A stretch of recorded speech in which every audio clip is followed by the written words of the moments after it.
I want to be a wizard.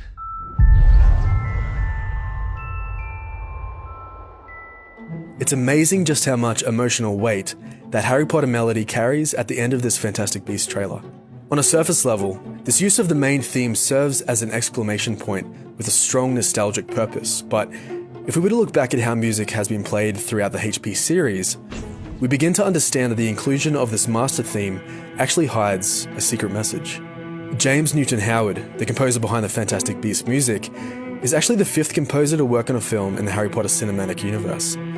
Working backwards is Alexandre Desplat, Nicholas Hooper, Patrick Doyle, and the man himself, John Williams, who authored the original Harry Potter melody, which is actually titled Hedwig's Theme. Hedwig needed some music that was gossamer, light, and so I thought celeste, which is the little keyboard instrument. It's like a mini piano, and each note on it, you play it like a piano, but each note is kind of like a bell.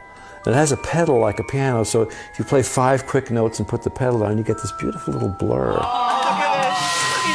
Williams wrote the music for the first 3 films, and he summons Hedwig's theme 36 times across all 3. 24 of which are in Philosopher's Stone alone, and 16 of those times are before Harry even arrives at Hogwarts.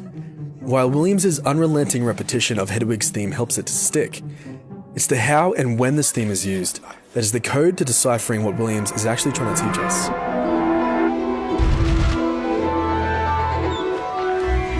Lumos Maxima. This motif is only ever played in moments of courage or safety. Hedwig's theme means hope.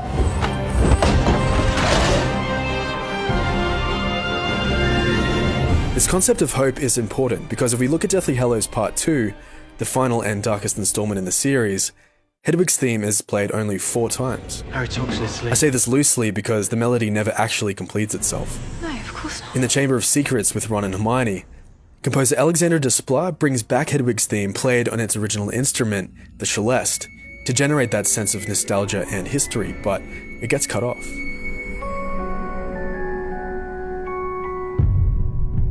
It's as if this theme, and the hope it brings with it, has been damaged, and at this point in the complete story, it's no question why. This damaged theme plays for the last time in a piece titled Harry's Sacrifice, and it sounds out while Harry walks down to the woods to face Voldemort and ultimately his death. The melody is cut off one last time and we never hear it again. This is Hope's End.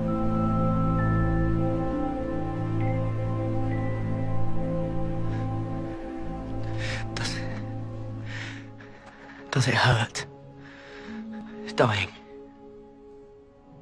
Quicker than falling asleep. The following music we hear during this interaction with Harry and his family, being sung by a female vocalist, is a piece titled Lily's Theme, which is hauntingly fitting as Lily is the name of Harry's mother. Stay close to me. But we've actually heard this theme played twice already in this film, and up until this point, it's been connected to the emotions of another character.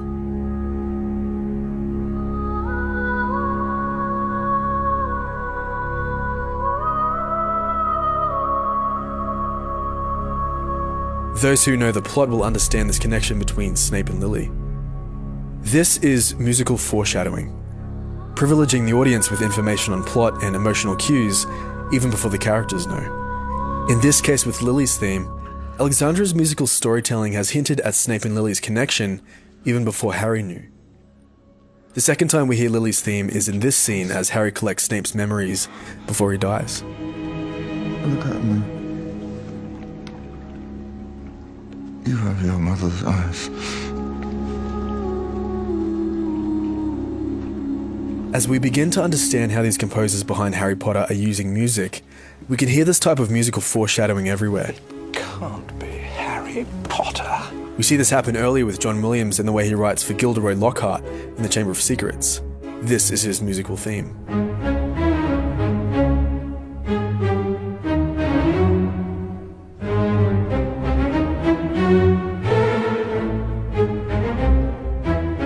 This might not sound like much, but if we were to change its key 2 steps from G to A, we see it shares some similarities to another theme.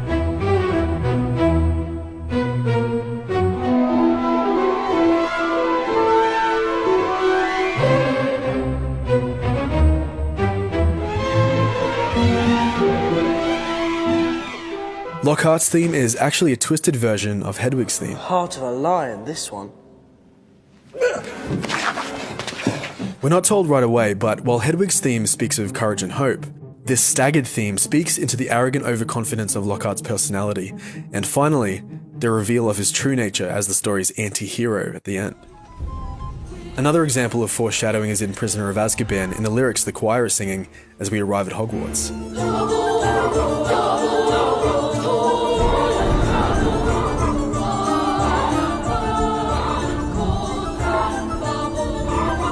These lyrics are the words of a chant used by three witches in Shakespeare's 17th century play Macbeth. Macbeth's story is about death, prophecies, and paradoxes.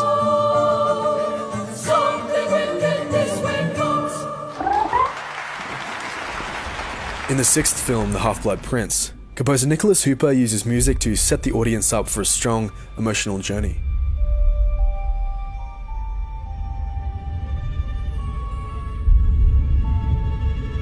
He begins the film with Hedwig's theme, but slowly takes it over with this new and darker piece.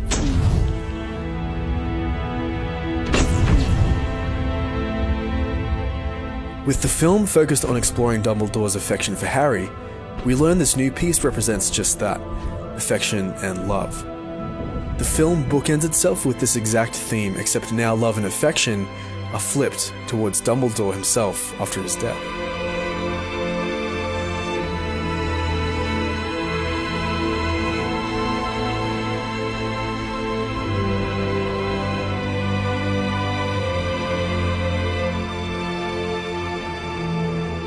This same piece on love and affection is played one more time during the exploration of Snape's memories in Deathly Hallows Part 2.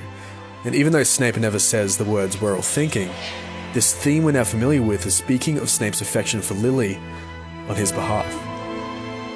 Lily? After all this time? Always.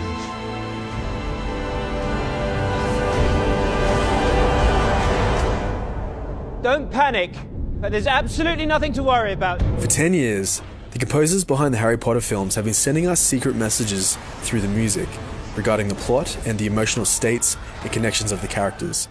And as we return to Hedwig's theme playing in the new trailer, we receive our first secret message.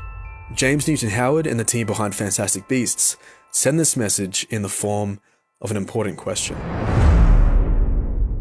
Are you listening?